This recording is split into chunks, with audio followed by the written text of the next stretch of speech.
Hi, this is Justin from CompCart, and we're going to keep with the theme of front-end adjustments. Today we're going to go over front-end ride height. We hear a lot about ride height at the track, probably not as much as caster and camber, but essentially what is ride height? Ride height it's pretty simple. It's how close or how far away the frame actually is to the racing surface.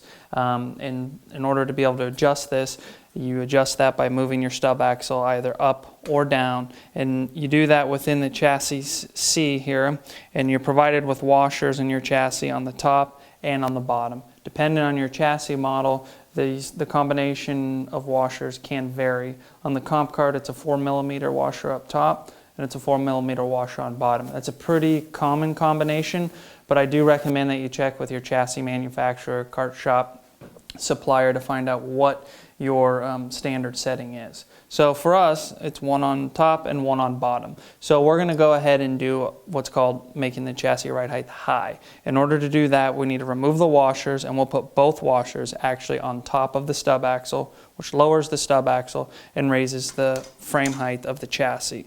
So in order to do that, we need to remove our stub axle bolt or kingpin bolt. So loosen that. Go ahead. Always a little tricky to not lose the washers.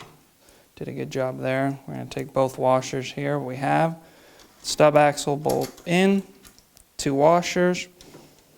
Install the stub axle. And we're going to go ahead and put our washer nut on the bottom side here. Go ahead and tighten that up. And now we've changed the ride height to where we have what's called a high ride height. You can see with the 2 washers on top, the stub axle's lowered, the frame's going to be raised. This is something you want to do maybe if you want to create a little bit more front end grip, a little bit more weight transfer to the front. Commonly used most of the time in wet conditions. It also can be a change that you want to make if you're at a track where you actually use a lot of the rumble strips or curbing in order just to actually physically get ground clearance between the frame and the curbing on the track.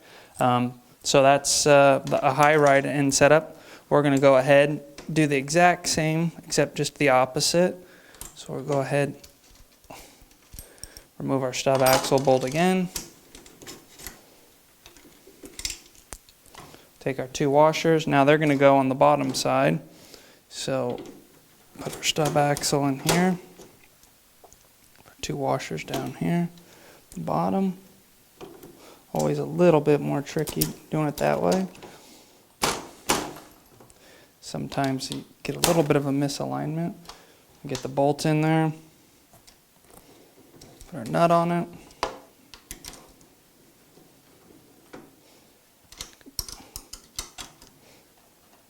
Tighten it up.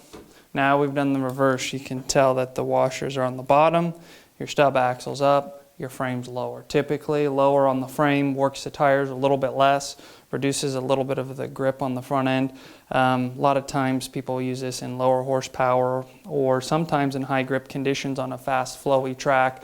If you're carrying a lot of speed, it won't kind of work the tire quite as much. So again, check with your chassis manufacturer, what category you're in, your local kart shop or tuner. But that's ride height, and that's how you change it.